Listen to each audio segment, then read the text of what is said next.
Welcome to Weight Loss with Plants, brought to you by the T. Colin Campbell Center for Nutrition Studies. I'm your host, Sharme Ridley. Imagine being an athlete throughout your younger years only to be faced with severe obesity later in life. Then imagine discovering how a plant-based way of eating can help you regain your health. This very thing happened to our next guest, who is still on her successful weight loss journey. Please welcome Leslie LaPrise. Thank you so much for joining us today, Leslie. You're welcome. I'm glad to be here. So let's start off by your telling us about your struggle with your weight. Give us that history. Okay. So as you said, after having been, I was an elite athlete throughout college and for a few years afterwards. And I was an NCAA athlete. I was an NCAA All-American softball player. I played tennis, all kinds of sports. And so it never, ever dawned on me that I would ever not be fit. Even though I knew I didn't eat very well back then, it wasn't really a thing to think about sports nutrition. This was in the 80s. I graduated college in the mid 80s. It just never dawned on me. And so I didn't pay attention to it. And so later on, as I got a little bit older, those eating habits caught up with me. I hit a rough period in life where I struggled with depression for a while. And I had a doctor who put me on antidepressants, which in addition to my already horrible eating, that made me crave food even more. One of the listed side effects on that medication was weight gain. And it just seemed like almost overnight. It wasn't overnight. It was a couple years, but it felt like almost overnight. I found myself at 350 pounds and still gaining. That day that I stepped on the scale and it was 350 pounds, I didn't step on it again. And I'll tell you, I literally, in my mind, this is, I guess, how denial works when you feel powerless. Because in my mind, I thought, okay, the scale says 350, but probably nobody notices that I've gained all that weight. That was how my brain coped with it, because I didn't stop the bad eating at that point. I still gained some more before I was really ready to tackle the issue. I don't know what my highest weight was, but 350 was the highest that I measured. So what was your turning point? What was it that made you realize you needed to do something radical? Well, I knew that I just was not able to play the sports that I loved anymore. There were a lot of things. I didn't feel good. I was on 9 obesity-related prescriptions. I was dealing with migraines. I had joint issue. I tore the cartilage in my right knee doing something very, very basic, very simple, very normal, but I was so heavy that it caused the cartilage to tear. But it was really this is what did it for me. My older brother came to visit me one day, and I went down our stairs to greet him and then go up our stairs to our apartment. And it was like a longer staircase than normal, but thinner steps. So not challenging steps, just smaller steps. And as we were going up those steps, he and I, about halfway up, I had to stop because I was out of breath. I couldn't make it all the way up. And my brother looked at me and he said, "You have to rest on the way up these stairs." And he wasn't being mean. He was shocked. And I said, "Yeah." He said, "That's really not good." And so then we went up. But that I don't know why that's what it was when I had all these other things going on. But that moment, the shock on his face and the shock in his voice made me realize this is not only not normal, it's not healthy. Right. So when did you begin eating a plant-based diet? What led you to that lifestyle? So good. That's a good question because I didn't go plant-based at first. I tried all the things I had known, I had been an athlete. So I started working out and going to the gym and, trying to play recreational softball again and things. And those things helped. I lost a little bit of weight doing that. But the bottom line is I got stuck. I didn't lose as much as I needed to. I was still morbidly obese. I was still on 9 obesity-related prescriptions. And so my best friend, I'll never forget this day. My best friend also was struggling with her weight. She had been a smoker and she quit. And so like a lot of smokers, when she quit, she began eating and craving food. And so her boss went plant-based. And my friend didn't know that, my friend Tina. But my friend asked her boss, said, "What, you look amazing. What did you do? You've lost weight. Your skin looks great. You look great. What did you do?" And her boss said, "I switched to plant-based eating." And Tina, my friend, her response was, in her brain was like, yeah, whatever. That's for like all those radical weirdos or whatever. She didn't latch onto it right away. And so her boss recommended that she watch the documentary, What the Health? And so she did. My friend watched it just to like make her boss happy, because this was her boss. And so then she and I met up to go out to dinner a day or two after that. And we went to this restaurant, and she ordered chicken fajitas, and I ordered whatever meat-based meal I ordered. I don't even remember. And she took one bite of her chicken fajitas and literally had to spit it out because she was remembering everything she had learned about what meat and dairy did to us. And she wasn't faking it. She couldn't do it. And so then she said, "All right, you need to watch this movie with me." And I was like, I don't want to watch it. But somehow she got me to say yes. And I watched that movie, and that was it. Because the facts, and there's other documentaries out there too that we know of that talk about what meat and dairy really do to our bodies. And I couldn't unsee the facts. I couldn't unsee the truth. And so I couldn't eat that way anymore. That was how it started.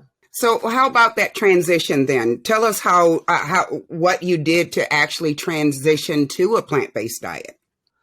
Well, I didn't do it perfectly. I'll tell you that. And I hope maybe that can encourage other people out there, because I couldn't just start cooking every meal all day, all healthy, all organic. It felt overwhelming to me. So I started with what I could do, which was a lot of processed vegan food. So the one thing I did right is I cut out meat and dairy cold turkey.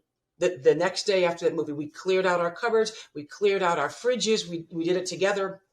And so we both of us, because my friend traveled this journey with me, cold turkey, no more meat and dairy. But we did a lot of, frozen vegan burritos, frozen vegan meats. There's a lot of that stuff out there, right?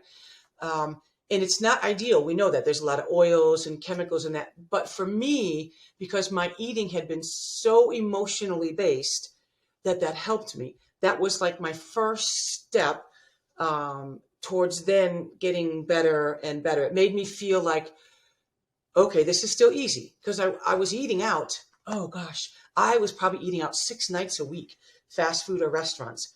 And so now I was having to go from that to cooking all my meals. And I eventually wanted to go with a lot of raw. So that was my first step. And that helped me. And I think probably about 2 months into it, I started doing more raw. I started eliminating the processed stuff little by little and heading more towards real living food. What were some of the first changes that you noticed? First of all, tell us what were some of the non-scale issues that you had at first, and then what were some of the changes that you noticed at the beginning? Okay, so there were a lot of non-scale issues that I can't believe how fast they got better. So I told you I was on 9 obesity-related prescriptions. Those were my first concern because, medications are chemicals. But aside from that, because I'll get to that, but the other things I noticed immediately, like the next day, literally, people think I'm just making this, I'm not. The next day, after eating 0 meat or dairy and adding some fruit and vegetables, I felt a difference in my energy. I felt a difference even in my hope, in my emotions. I expected to have an emotional crash because food was such an emotional issue for me. But instead, what I found was I had started. It was only 1 day in, but I had started, and I knew I had hope now, an issue that had been out of my control and where I felt like I was going to die too young. 1 day after making the change, I felt hope. Within that first week, I was sleeping better. My joints felt better. I had no more headaches. My blood sugar, it took a while for it to get normal, but it started to come down within a week. My skin started to look better. I feel like even my hair felt better. It just felt like everything felt better, and definitely emotionally. So every joint in my body, I had a back injury back in 2011, and within a couple weeks, that it turns out that it was caused by degenerative discs, two lumbar degenerative discs. Within a couple of weeks, that pain was decreasing. Um, that that that's a miracle issue, because this is now 4 years I've been plant-based. I have zero back pain. I still have degenerative discs. They are not progressing. They have stabilized, and I have zero pain. Well, that's amazing. What was your highest weight? My highest weight that I measured was 350. My guess would be I probably inched up to about 375 before I made some changes, but the highest I measured was 350. And so give us some before and after, as before and now, some changes that you've made as far as your health is concerned and everything. Okay.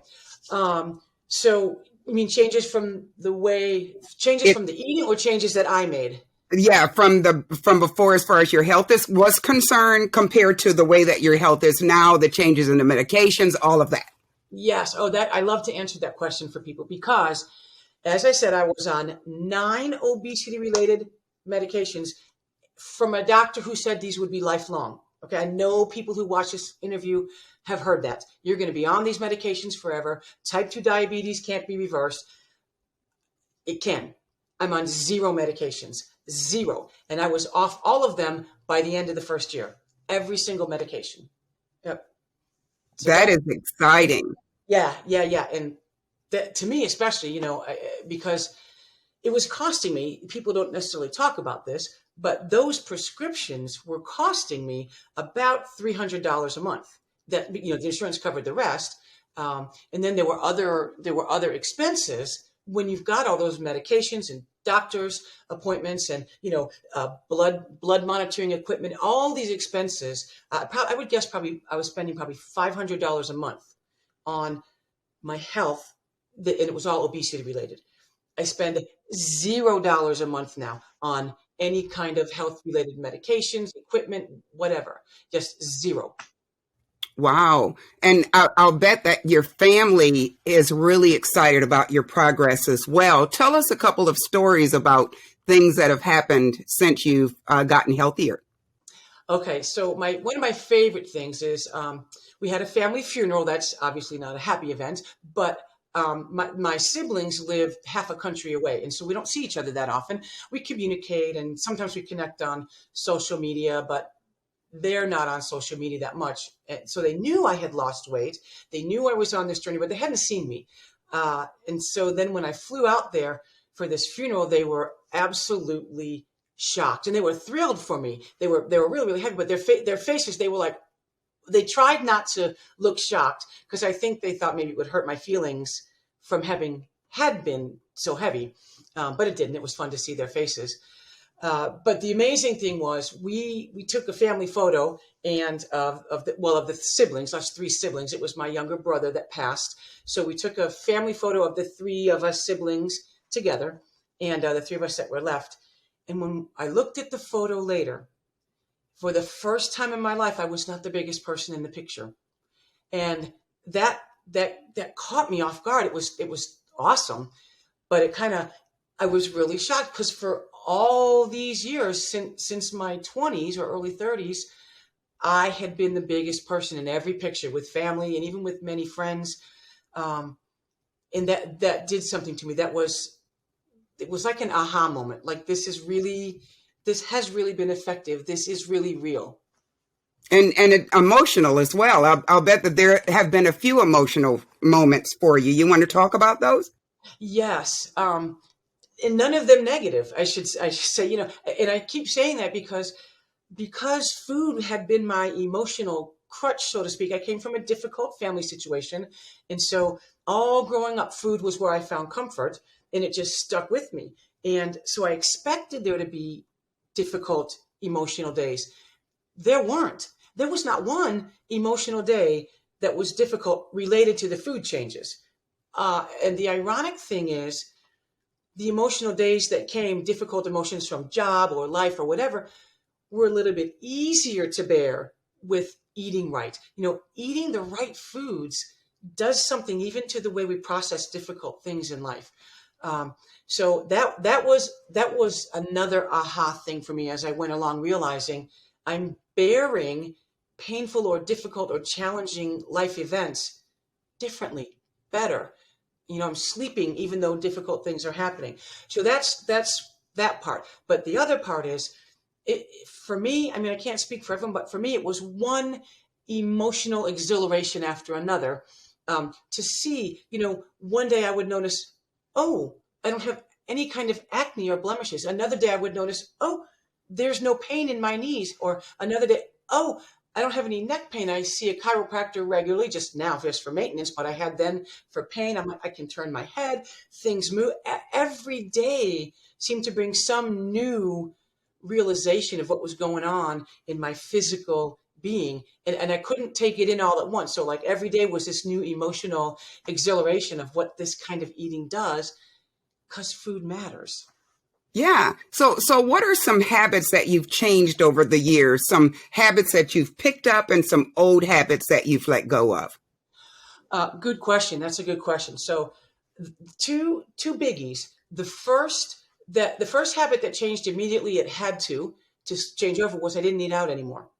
I went from eating out at least 6 times a week, just dinner. That's not even counting sometimes running to McDonald's or Burger King or whatever for lunch. So I went from that to 0. And so people sometimes say, oh, well, eating healthy is expensive. That's a myth. But if you don't know kind of where to shop or whatever, if you go to a regular grocery store for organic stuff, it can be expensive. But it's funny, when you stop eating out, you have the money to pay for good food, So that it's sort of like I just switched it. Instead of spending money on eating out or fast food, now it was going to fruits, vegetables, whole foods, healthy foods, living foods, So that one changed immediately. Something that took longer, and I'm still working on, this from the Facebook group, I'm tackling sugar, also oil and salt, but sugar has taken me a lot longer. That was really an addiction for me. I went from really not that long before I switched. There were days I would sit down and eat an entire box of Hostess Ho-Hos. Those were my favorite, by the way. Not 1, not 2, not 4, not 5, all 10. And just that would be my lunch, or maybe we'd have a pan of brownies in the house, and I wouldn't eat 1 or 2 or 3, but half the pan. Not even because I wanted to. I wanted the first one, but the sugar addiction kicked in and I could not stop. And so that one has taken longer, but I worked on my head first. And so what I did as I began to tackle sugar is say, just because I'm craving it doesn't mean I have to have it.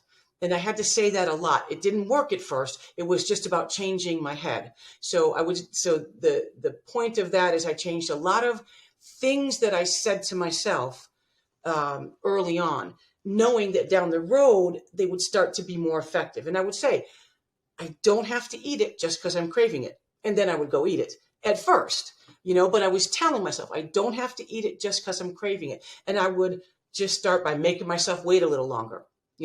Those little steps.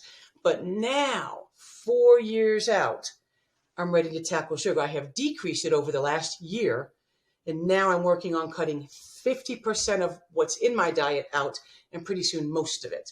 So that was a longer term one, changing what I say to myself about food. Third thing, and this was a biggie, is I used to think of junk food and sweets sort of as my friend, my comfort food, right? We've heard that phrase a lot, comfort food.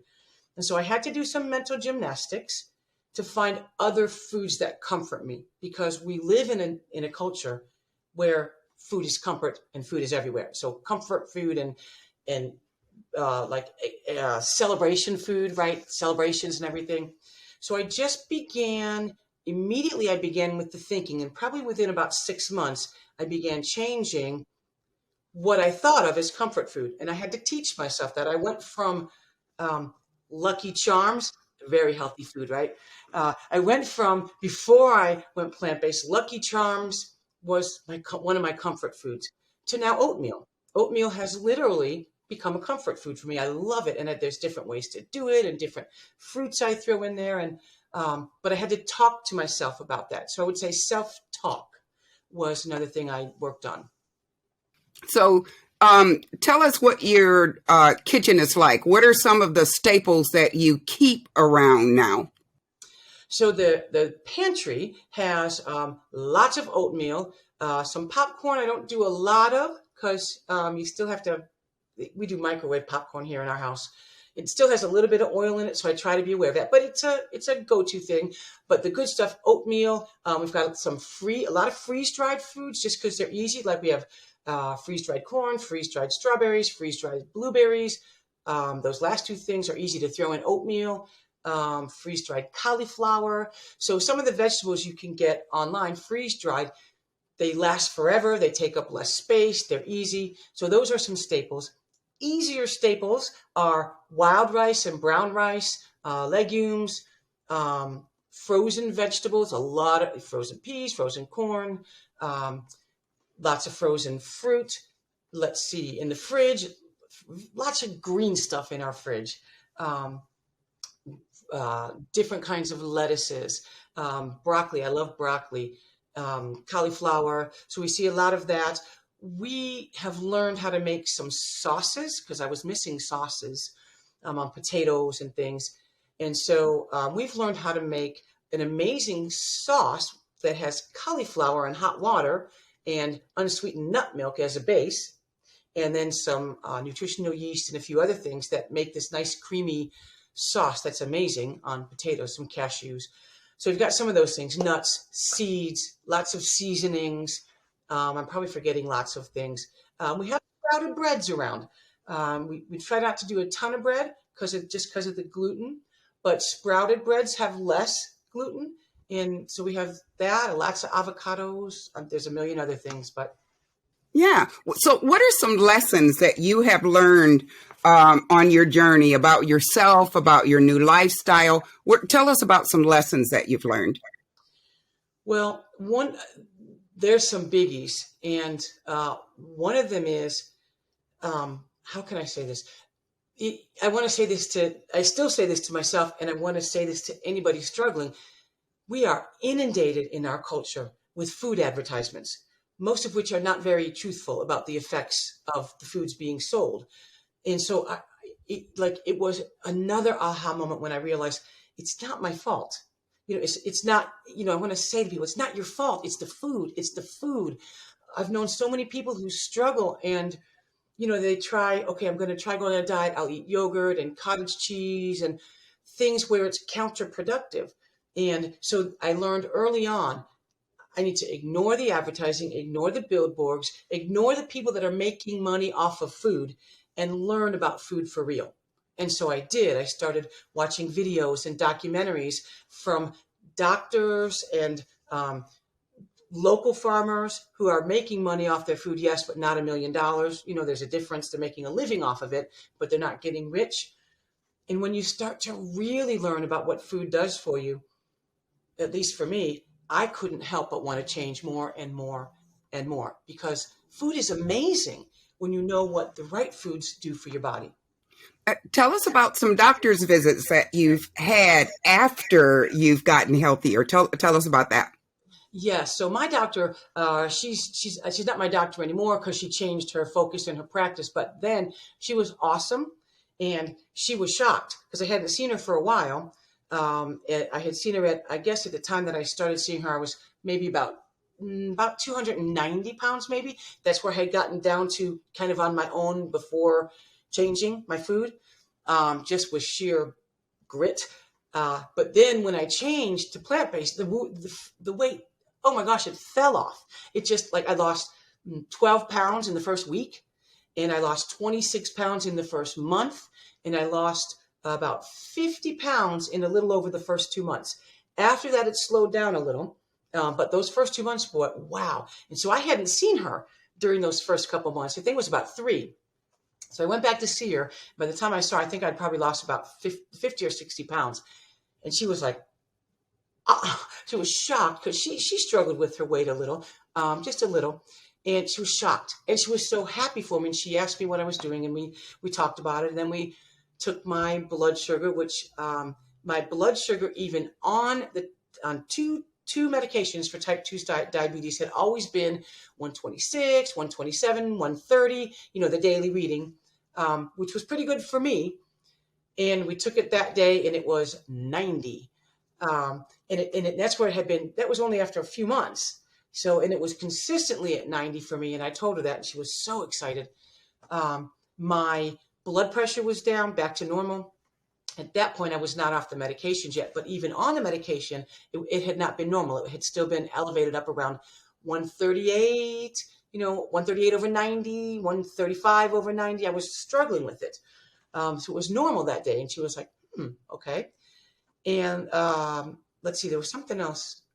I don't remember, but she was amazed. Oh, I had told her I had dropped 3 pant sizes in 3 months. Yeah, she was like, what? So, and then I saw her one more time before she changed fields. And by that time, that was maybe 9 months later. That was like towards the end of my first year. And by that time, I was off of all medications. I was on 0 medications. And she was amazed because my blood pressure was normal. My pulse was normal. My diabetes numbers were normal, all without meds. Okay, so if there is a person who not only has a lot of weight to lose, but is a diabetic and says, well, there's nothing I can do. This is just the way it is. Give us a few words for that person. Because every physical body is different. So I always say to people, don't have any expectations that you can stop your medications all of a sudden, because I didn't, and nobody should, but type 2 diabetes absolutely can be reversed. Absolutely. It cannot be reversed on the standard American diet. It can't. So the doctors aren't lying. The doctors, they just don't expect all their patients to do what we've done. They don't expect us to all go whole foods plant-based. So they're right. A type 2 diabetes cannot be reversed on a standard American diet. It can absolutely be reversed on a whole foods plant-based diet.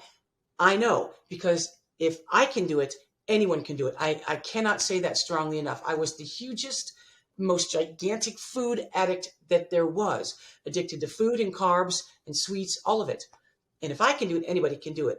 And what we find out through the research, through actual research, not food companies that make money, everybody has to make a living, but when you do actual food research, you see food heals. That's the way our bodies were created, to be self-healing for the most part. Unless you get hit by a car or some kind of accident or something, right? Or maybe certain illnesses. But in general, our bodies are amazing at healing ourselves when we put the right stuff in. So I say to people, do not think that you're stuck with type 2 diabetes forever. You kind of are if you eat the standard American diet, because that feeds such issues in our bodies.